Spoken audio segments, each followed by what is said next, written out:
Yeah,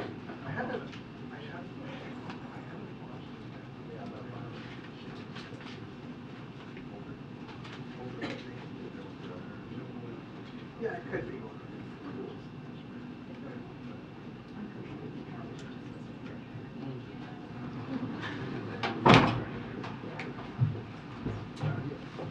Good afternoon, everybody. Good afternoon.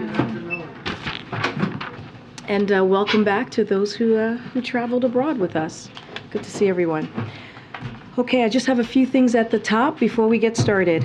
I know you all saw President Biden's meeting with business and labor leaders this afternoon, where they discussed the progress we have made building on an economy from the bottom up and the middle out, and giving Americans across the country more breathing room. One example of that progress, today we learned unemployment rates in many states across the country remain at or near record lows. People across the country are going to work, getting paychecks, and benefiting from one of the strongest jobs recovery in history. Our labor market, consumer spending, and business investment all remain remarkably strong. And as the president's economic agenda takes hold, we continue to see historic new investments in America practically every week, from chips to clean energy. America is on its way to leading the world again by rebuilding our infrastructure, supply chains, and manufacturing here at home. On another topic, the president, as you know, has taken great pride in making sure that his administration looks like America. And now that we have a little clearer picture of last week's election results, we wanted to highlight how Americans turned out to elect a few diverse and historic public servants to represent them at every level of government. Here are just a few. If you just hold on here, I'll go through them.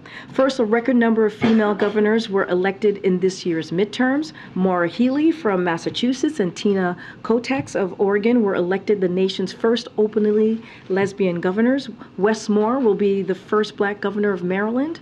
We have the first Gen Z member of Congress, Maxwell Frost of Florida, who is also Afro-Cuban. And in New Hampshire, James Rosenier is the first trans man elected to a state legislature. Delia Ramirez will become the first Latina to represent the Midwest, and Alex Padilla is the first Latino to be elected as a U.S. Senator from California. And lastly, the four largest cities in America, New York City, Los Angeles, Chicago, and Houston, are each going to be led by an African-American mayor. There's more progress to be made, but we're encouraged by these strides at all levels of government toward leadership that looks like the country. Now, as you know, President Biden doesn't back away from a fight. You've heard him say that himself, especially a fight for the middle-class American families. Today, we took that fight to the Supreme Court. We're asking the nation's highest court of the land to allow us to deliver student debt relief to millions of middle-class Americans. Under our plan, nearly 90% of the benefits will flow to Americans making less than $75,000 a year. Many will be saved from delinquency or default. Others will be able to buy a home, a car, or just start a family. This is critical breathing room that many middle-class families were looking forward to. And it's outrageous, just outrageous, that Republican officials and special interest groups are trying to block that, or trying to make it harder for these middle-class Americans across the country. We are confident in our legal authority to carry out this program, and we won't let these baseless lawsuits stop us either. And finally, as we head to next week, I have a little bit of a week ahead that I wanted to share with all of you. On Monday, the president will pardon the national Thanksgiving turkey in a ceremony on the South Lawn. The president will celebrate the 75th anniversary of National Thanksgiving Turkey Presentation, reflect upon the time-honored traditions of Thanksgiving, and wish American families a safe and healthy holiday. The 2022 National Thanksgiving Turkey and its alternate were raised near Monroe, North Carolina. In the afternoon, the President and the First Lady will travel to Marine Corps Station Cherry Point, North Carolina. There, they will participate in a Friendsgiving dinner with service members and military families as part of the White House Joining Forces Initiative. On Tuesday, the President and the First Lady will travel to Nantucket, Massachusetts, where they will celebrate Thanksgiving with their family. On Thanksgiving Day, the President and the First Lady will call members of the military to thank them for their service. On Sunday, the President and the First Lady will return to Washington, D.C. And with that, and welcome back. I haven't seen you in a while. I haven't seen you in a while either. All right. Glad to hear your voice is a little better. A little better. We're getting there. We're getting there. Housekeeping question. Absolutely. Can you help us understand why the briefing was delayed? Absolutely. It's just been a long week. There's a lot to cover, as I know you all have a lot of topics, and it just took a little bit of time to get us out here tonight. It's almost tonight, this afternoon, as the sun is probably setting at this time. But no big reason. There's just a lot going on today. Okay. Was the President aware of the Attorney General's decision to name a special counsel to oversee the investigations into former President Trump, and is there any reaction from him to that decision? So just first, I can just tell you, no, he was not aware. We were not aware. As you know, the Department of Justice makes decisions about its criminal investigation independently. We are not involved. We have not been aware about this particular investigation or any criminal investigation. I would refer you to the Department of Justice on any questions on this. But again, we were not given advance notice. We were not aware of this investigation. Any reaction from the President? No reaction. Again, this is going to be up to the Attorney General, up to the Department of Justice as it relates to a criminal investigation. But I can tell you that the President was not aware, we were not aware, we were not given advance notice, and I would refer you to Department of Justice. And then on the brief the State Department filed last night in the Jamal Khashoggi litigation, does the President have any concerns that the administration may be sending the wrong message about his commitment to holding the Saudis accountable on human rights? And can you say whether he signed off on that? So just let me just say at the top, just so that there's clarity, and I know that you've heard from the State Department on this as well and other colleagues, at the request of a federal district court for U.S. government views on whether Mohammed bin Salman enjoys head of state immunity, the Department of Justice, at the request of the Department of State, informed the court that Prime Minister bin Salman is immune from suit in the U.S. courts while he holds the office of Prime Minister. It's nothing to do with the merits of this case. I want to be very clear on this, but this is something that the State Department and the Department of Justice has more details on. So I would certainly refer you to them. One last question. Can you say if the President was COVID tested after he got back from Indonesia? There was a possible exposure there, and then tomorrow he's going to be among guests at his granddaughter's wedding here?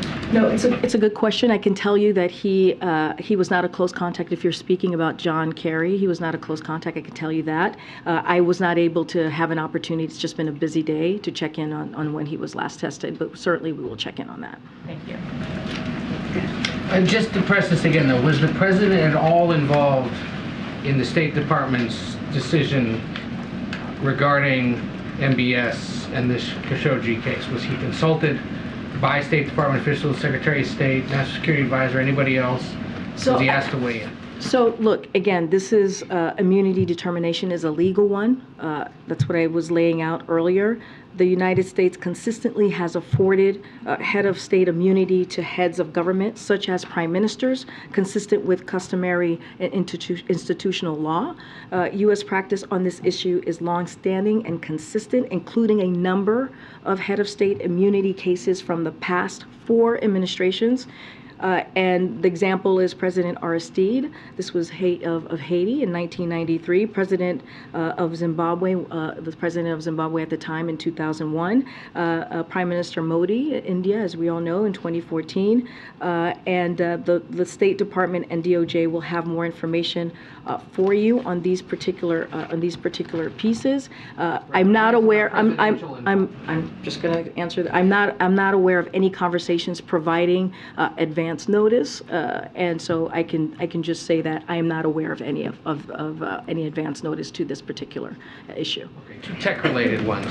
There's some Democratic senators today calling on the FTC to investigate potential violations of consumer protection laws by Twitter.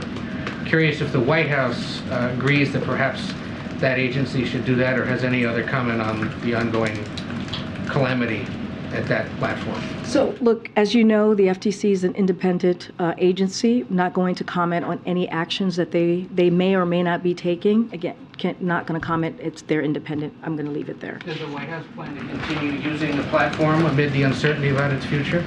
So, look, we've seen the reports, as all of you have, on what is currently happening with Twitter. But we're not going to speculate on its future of the site or what may happen next to the site. But we're just not going to comment from there. And there was a meeting yesterday between some Silicon Valley CEOs and White House officials regarding the passage or the potential passage of the big tech antitrust legislation that's been pushed by Senators Klobuchar and Grassley has bipartisan support. Does the president support putting that bill on the floor during the lame duck, as various groups are calling for? So I'll say this: it was a thoughtful and a productive meeting, the meeting that you're speaking of. We are very committed to moving ambitious tech antitrust legislation, as you've heard us say before, and we're stepping up engagement during the lame duck on the president's agenda across the board, including antitrust. There's a bipartisan support for these antitrust bills, and no reason why Congress can't act before the end of the year. Thank you. Thanks. Just first, really quick, following up on what you said about the special counsel. Even if the president wasn't aware ahead of time, I'm sure he is aware now. Can you provide any details about who informed him today, when he learned of the news, how he learned of the news today? Again, I'm just not going to go beyond. I know you're asking me about the president specifically. I've not spoken to him before coming out here, so can't give you details on that. I'm assuming it was a senior member of his staff would most likely have let him know about the special counsel. But again, I just want to make very, very clear: we were not giving advance notice.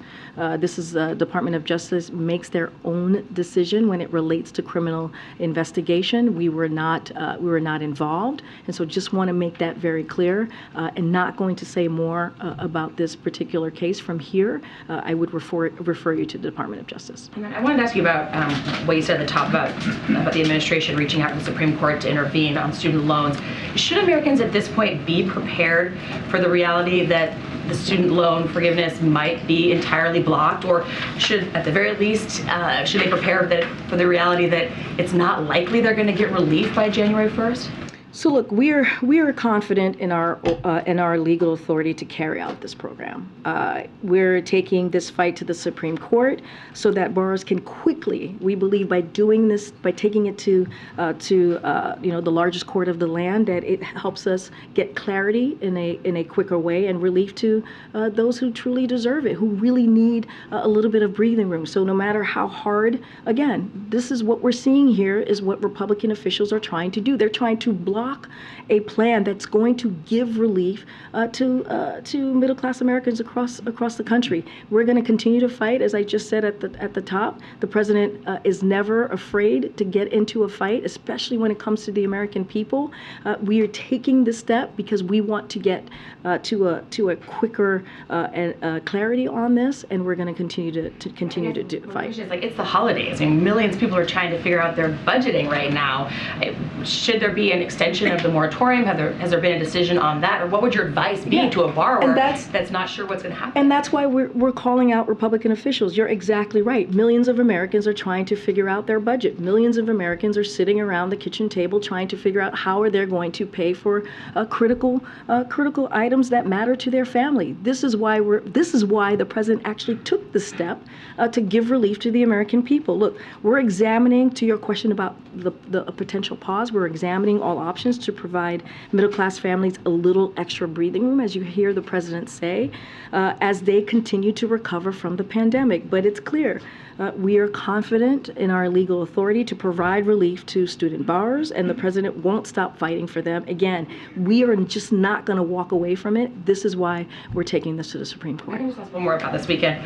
Why is the White House going against precedent and not letting any journalists in to cover a bit of this wedding that is taking place here at the People's House? So let me just give you a little bit of a wedding TikTok, because I know many of you had some questions. So 11 a.m., the ceremony on the South Lawn will begin. Family wedding party luncheon immediately after, and then there will be an evening reception on this very joyous occasion. These are two young people who have decided that they want to spend the rest of their life together, and the president and the first lady are going to be able to participate in their first grandchild's wedding. But here's the thing, and here's the reality: the wedding of Naomi Biden and Peter is a private one. It's a family event, and Naomi and Peter have asked that their wedding be closed to the media, and we are respecting their wishes. This is something that the couple has decided. So, but understanding you all have interest, understanding that the media has interest in this, which I can understand. It is a joyous occasion. We all want to celebrate them. We will be releasing pictures, photos, and a statement from the president and the first lady following the ceremony. Again, this is their wish, and we should be thrilled and happy for them in making this really important step in their lives. I wanted to close the loop on some Ukraine-related matters and then a domestic issue as well. Just first on Ukraine, it doesn't appear that there was any conversation at all between the United States government and Russia while we were in the midst of that crisis where Russia was being blamed for the incident in Poland. Milley came out and said that he wasn't even able to reach the Russians on the phone. What should the Americans take away from that as far as our preparedness for a nuclear standoff with Russia if we can't even get them on the phone in moments of crisis? So look, we've always been very clear here as you speak about as you ask a question about a nuclear standoff in your words, but we've been clear from the outset that Russia's comments about the potential use of nuclear weapons are deeply concerning, and we take them seriously. And we continue to monitor this as best as we can, and we see no indications that Russia is making preparations for such use. So that is also important, that we do not actually see those types of preparations or indications, I should say, for Russia making preparations. So as we have said, you can't get them on the phone. well, look, I mean, what I'm saying is that we've been very clear. We've been very clear in public. We've been clear in other conversations.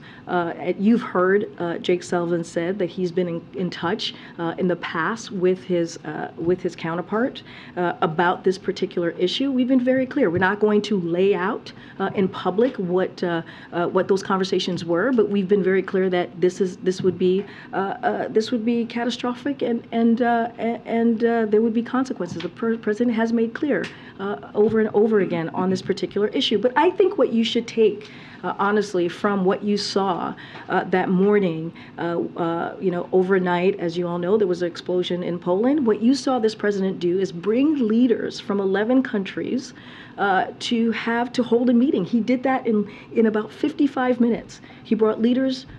Some of your colleagues were in the room, were able to be there for a pool spray and capture that moment. And this is what this president was able to do. This is because of his leadership globally.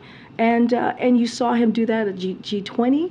You saw his leadership there. They were very, and those leaders were very, very clear about where they were on what was occurring with Russia and Ukraine, and calling that out, and saying that what Russia was doing was inappropriate. What Russia was doing was brutal. What Russia was doing was attacking the sovereignty of another nation. And so we've seen this leadership of this president, and I think him saying this publicly, very loudly, about what would happen if nuclear weapons were used to Russia, I think is a loud statement within itself. Okay, one more on Ukraine. President Zelensky said that Russia's proposed a short truce. Is that something that the White House has an opinion on? And also, has President Biden talked to President Zelensky about his assertions that it wasn't a Ukrainian missile involved? So let me first say this about your last question. Let me answer that first. So U.S. and Polish officials have been in touch with Ukraine to clarify the facts. Chair of Ukraine's National Security and Defense Council has said that Ukraine remains fully open to a comprehensive analysis of the situation. The party ultimately responsible for this tragic incident is Russia, which launched a barrage of missiles on Ukraine specifically intended to target civilian infrastructure. So we have been public about the fact that our information supports President Duda's preliminary assessment that this was most likely the result of a Ukrainian air defense missile that unfortunately landed in Poland. But the bottom line is Ukraine has a right to defend itself, as we have said many times, and Russia should end this war. This is something that they can do today. And just on the short truce. I'm sorry. Can you say your question again? Zelensky was saying that there was a short truce that was proposed by Russia that he doesn't support. I would refer you to the government of Ukraine. I have not heard those reports. Very quickly, one quick domestic one. So 58 Democratic lawmakers have called for trading corporate tax cuts for extending the child tax credit in this lame duck session. Is that something the White House has an opinion on or would be willing to?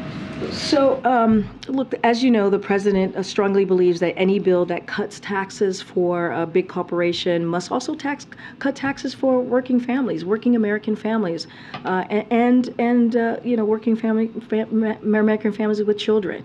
So, as the president said following the election, he is proud of how the child tax credit expansion he signed into law helped cut child poverty nearly in half. In 2021, both Democrats and Republicans have put forth tax relief ideas for families with children, including the families who are struggling the most. And the president believes that these are the kinds of policies we should be prioritizing. Go ahead. Karine.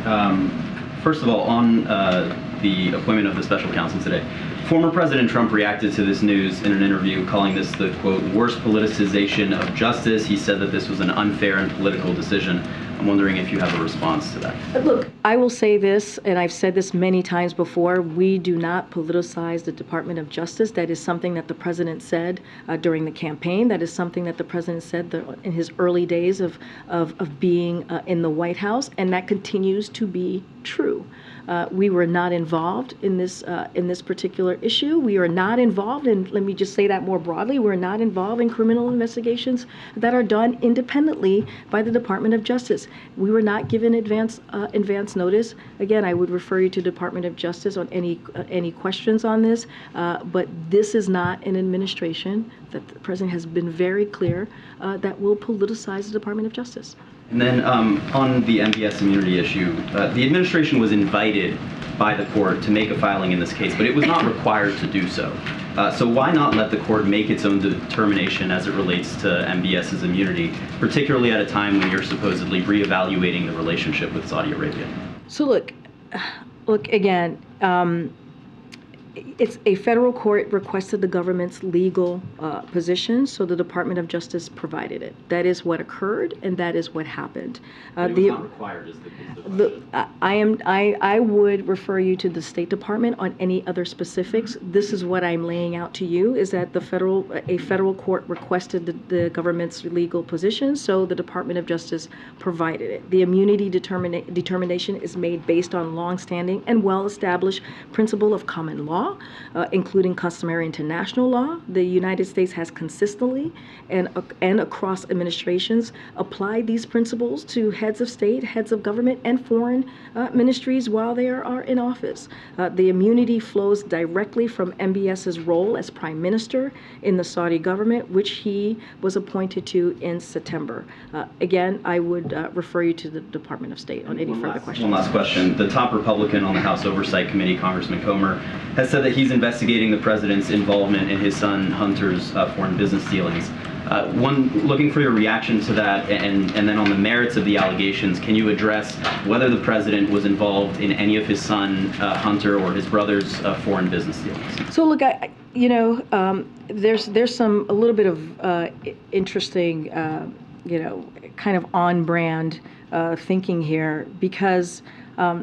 Congressional Republicans ran saying that they were going to fight inflation. They said they were going to make that a priority. They were very clear about that these past several months. And instead, what they're doing is they're focusing, they're making their top priority. They get the majority, and their top priority is actually not focusing on the American families, but focusing on the president's family. They're not coming up with solutions on how we're going to lower costs for American families. They're not coming up with solutions on how we're dealing with issues that matter the most to American families. Look, the midterm elections were very clear.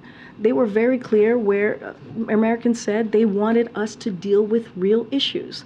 They wanted us to deal with what we were seeing with democracy. They wanted us to deal with how are we going to fight for freedoms and for rights of the American people. And so that's not the first thing, that the top priority that they lay out is an investigation on the president's family. Look, my colleagues in the White House counsel's office are handling these threats of investigation by the House Republicans. So when it comes to specific allegations, I would refer you to them. I'm not going to get into specifics of what that might look like or anything else that's related to this. On camera as it relates to the merits of any of these allegations, because I've been very speak clear. To them, but not on camera. I've been very clear. It's like, Republicans said that they were going to. During the midterms, they were going to fight inflation, right? They said that they were going to deliver for the American people, that they were going to actually do things that give relief to the Americans. And what they're doing instead, their top priority when they get majority, is to talk about investigating the president's family, instead of doing what they said that they would do, is giving support to American families. That is what we're seeing. But again, it's pretty much on brand. Go ahead. Thank you. In light of the legal fight over the president's student loan debt forgiveness program, is the president considering extending the moratorium on repayments that is set to currently expire at the end of the year? The NAACP and other advocates are pushing for that extension. I sort of just answered that question, and I said all options are on the table. So that's under consideration. I'm just saying all options are on the table, but what I really want to be clear here is the reason why we took it to the Supreme Court is because we want to come to resolve on this very quickly, because we understand what American families are dealing with at this time. And so, look, and we're going to continue to call out Republican officials and special interest groups who are instead of giving relief to American families on a plan that will help 90% of the borrowers will be making less than $75,000. That matters. And so again, all options are on the table. I don't have anything more to say, but again, we're going to continue to fight. I know you said the White House is confident that the president has this legal authority, but how confident is the White House that a Supreme Court with a 6-3 conservative majority is going to intervene on this matter? Look, what we're saying to you is we are not going to walk away from this fight. The president is not going to walk away from this fight.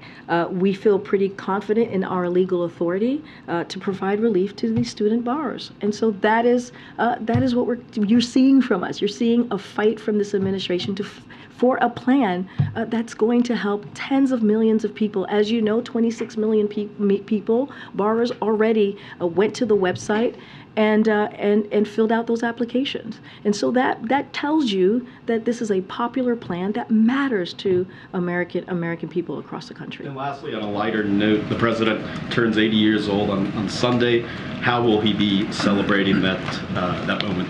So the First Lady is going to be having a brunch on Sunday for the President and to celebrate the President's family. The President's birthday on Sunday with his family. Usually they celebrate it on the Wednesday before Thanksgiving, but because everyone is the family is going to be here this weekend, they'll have an opportunity to celebrate his birthday on his actual day. Thanks. The American Academy of Pediatrics is calling for the President and HHS to declare a public health emergency in response to the surge in cases of pediatric respiratory illnesses. They're saying that this is going to free up, or could free up, funding and make a national coordinated effort on this issue.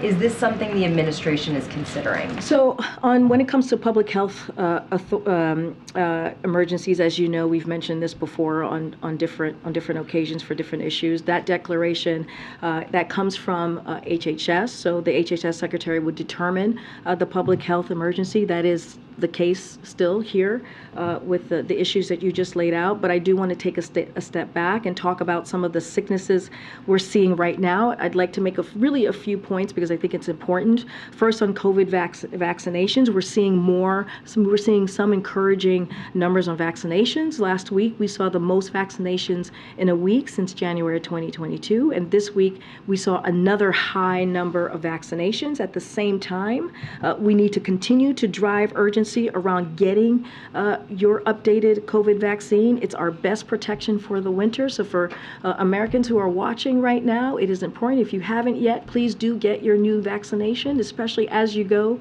into the Thanksgiving holidays and you're going to see your elderly grandparents. This is an important step to take to protect not just yourself, but them as well. Second, flu is also increasing right now. We have safe and effective flu shots, but not nearly enough Americans are stepping up to get their flu shots. On both flu and COVID, we are doing a lot of work to engage doctors and have an ad campaign in place.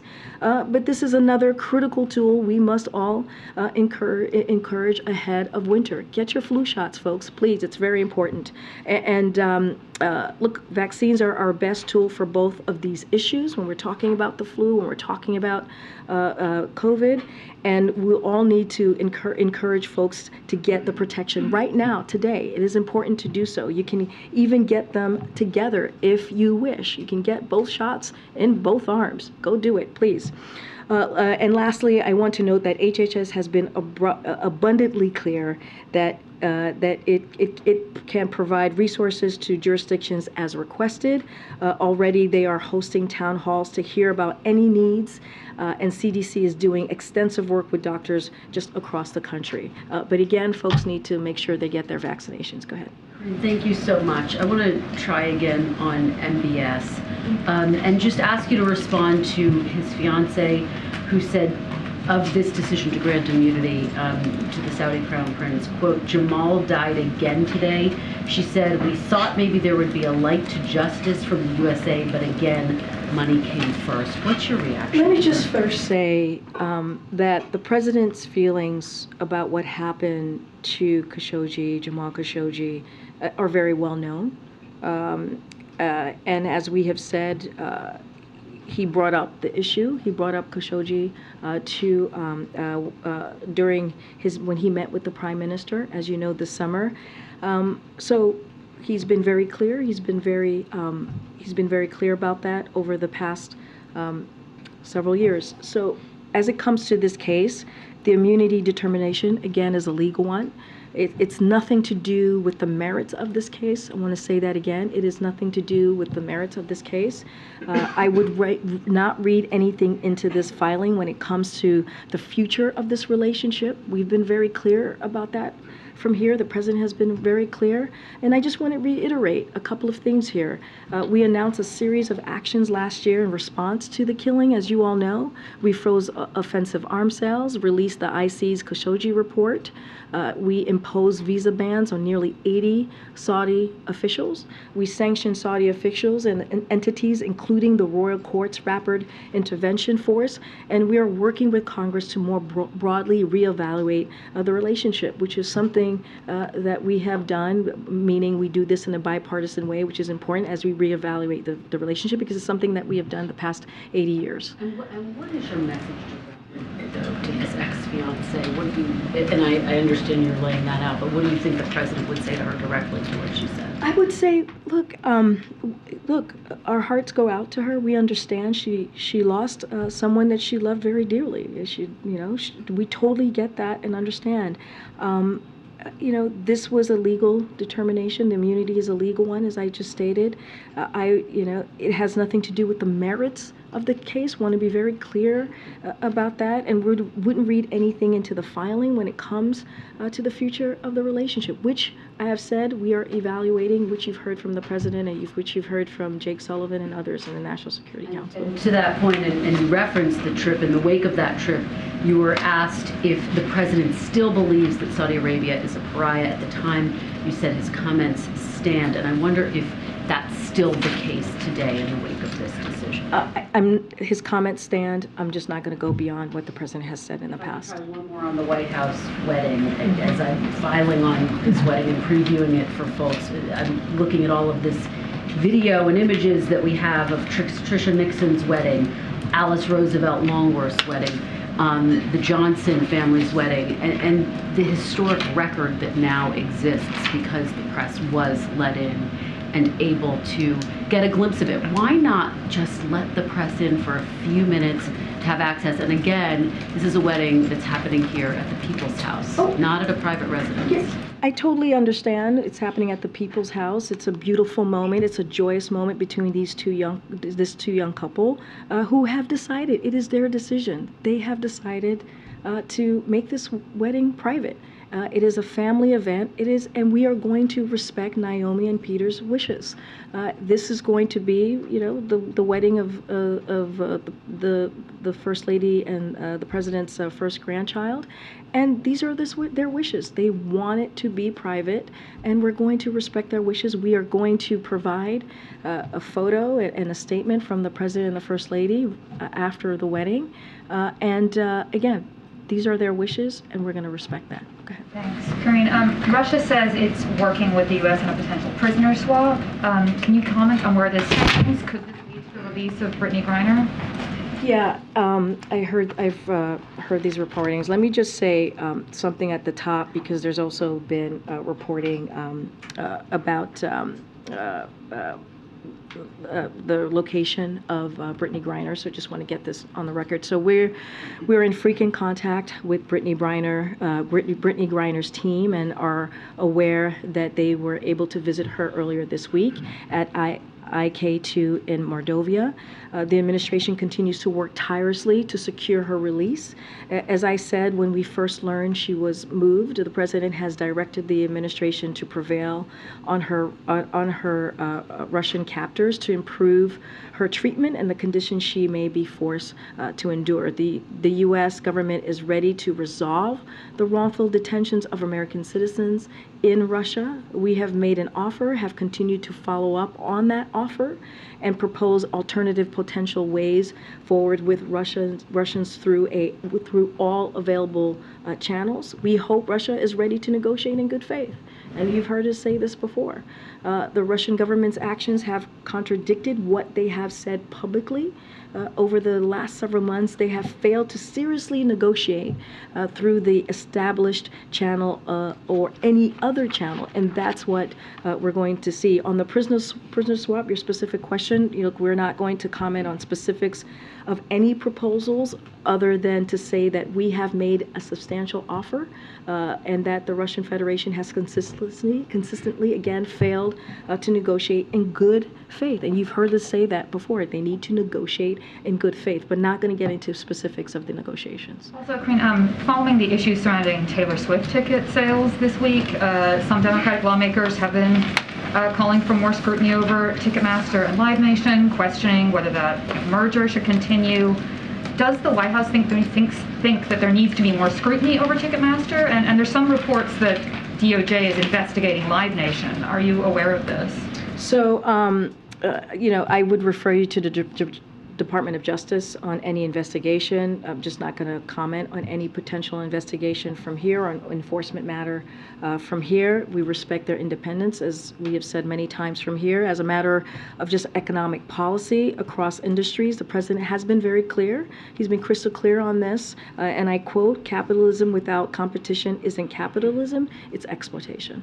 Is there anything the White House is doing? He had talked about concerns about hidden fees recently. Is there anything that you're doing in Junk this fees. space? Yeah, he talked about that just a couple of weeks ago. Look, as you all know, the president is a strong proponent of increasing competition in our economy. You've heard him talk about this over the past several months. As he said last year, when he signed the landmark executive order on competition. And so the president's executive order that he did very recently establishes a whole of government effort to promote competition in the American economy, because we know lack of competition leads to higher prices and worse service. So as you just mentioned, Lucy, he mentioned, Catherine, I should say, he mentioned, I'm like, Catherine, Lucy, two first names. Anyways, people call me Jean-Pierre, it's fine. He talked about excessive hidden junk fees. He recently called on all federal agencies to reduce or eliminate these fees, and the Federal Trade Commission has now started to work on a rule to crack down on unfair free practices across industries, which would encompass ticket processing fees as well, among those many junk fees. So again, this is something that the president takes very seriously, that he's taken action. He believes in competition, and he'll continue to do the work on that. If I can ask a broader question on Saudi Arabia. You had mentioned that the president is working with Congress to reevaluate the relationship. What is the time frame for that reevaluated relationship? And a quick follow-up there is also, on this most recent trip to the G20, did any members of the president's delegation meet with some of their Saudi counterparts, Saudi officials?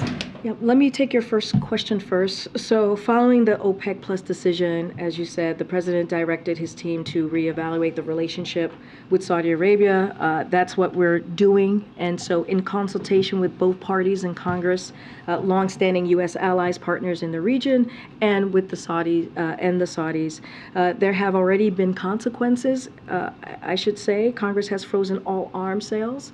So we have time to determine the broader way forward. And, we have already had preliminary conversations with the Hill, and now that members of Congress are back in Washington, D.C., because as you remember, the president was waiting for Congress to come back to have a more in-depth conversation after the midterms. We're going to start picking up those conversations. I don't have a timeline for you, but we want, as I said earlier, when you look at the relationship with Saudi Arabia, it's a relationship that has been for the last 80 years. And it's always been done when we think about that relationship in a bipartisan way, and that's what the president wants to do.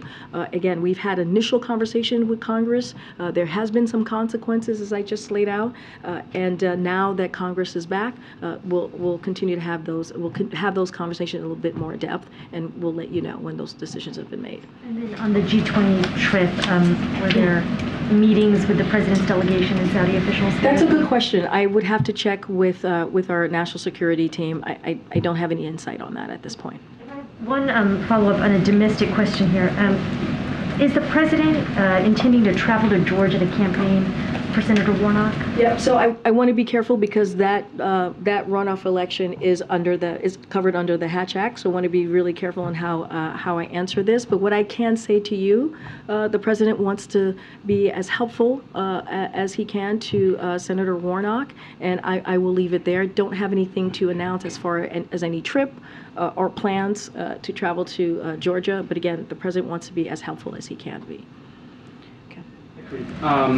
The Supreme Court filing on student loans. This is the same week that Fed Governor Christopher Waller had said that pay increases across the economy should slow because there's too much money, essentially, in the economy. Are there concerns from the administration about the inflationary effects of student loan debt forgiveness? So look, I want to be careful. Again, the Federal Reserve is an independent body, and so I'm not going to comment on the actions by the Fed or remarks from Fed officials as well. So again, they're independent, and we respect the independence of the Federal Reserve. So I will say this, that the president's top priority is tackling, especially when it comes to the economy, is tackling inflation and lowering prices for the American families. That's why he's taken the actions that he has on gas prices. That's why he's taken, that's why Democrats and the president took the actions that you saw and signed into law. The president signed into law the Inflation Reduction Act. So as the president said today, this week's data shows sign of progress in lowering inflation without giving up any of the economic gains that we have seen the past 20 months. But again, when it comes to this particular federal official that you're asking about, I'm not going to comment. But again, I just laid out more broadly where we see the economic situation. Specifically on the loans, has the administration analyzed any potential inflationary effects of student loan forgiveness?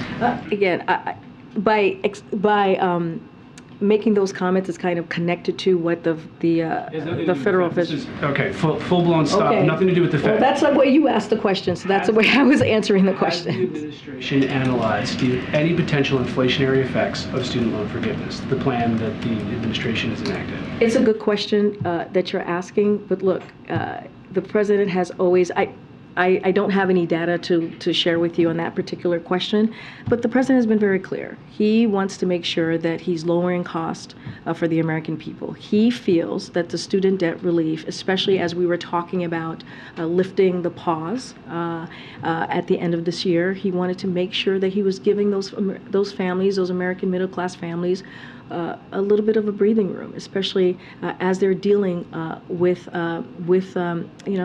cost.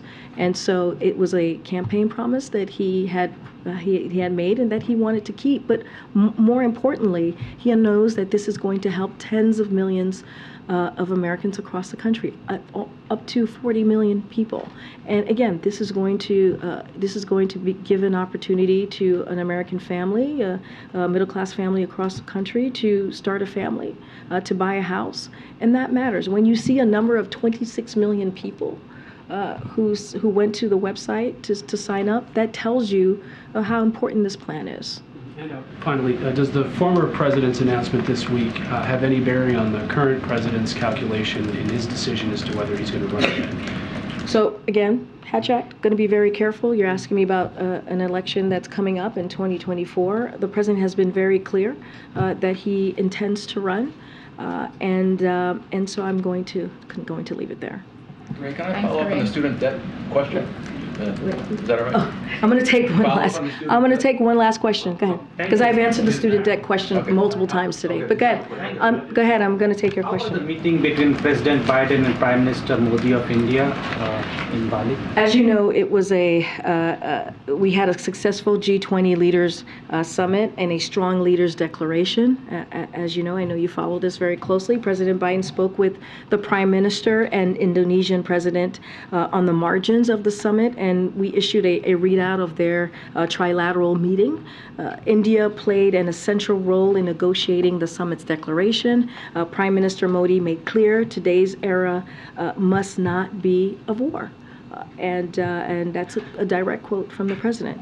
Among other priorities addressed, we have a path forward to addressing current food and energy security challenges while continuing our efforts to build a resilient global economy. Prime Minister Modi's relationship was critical to this outcome, and we look forward to supporting India's G20 presidency next year. We look forward to that next meeting. But we're going to get going. Thanks, everybody. Have a great weekend. Did the president speak about COVID-19 with President Xi?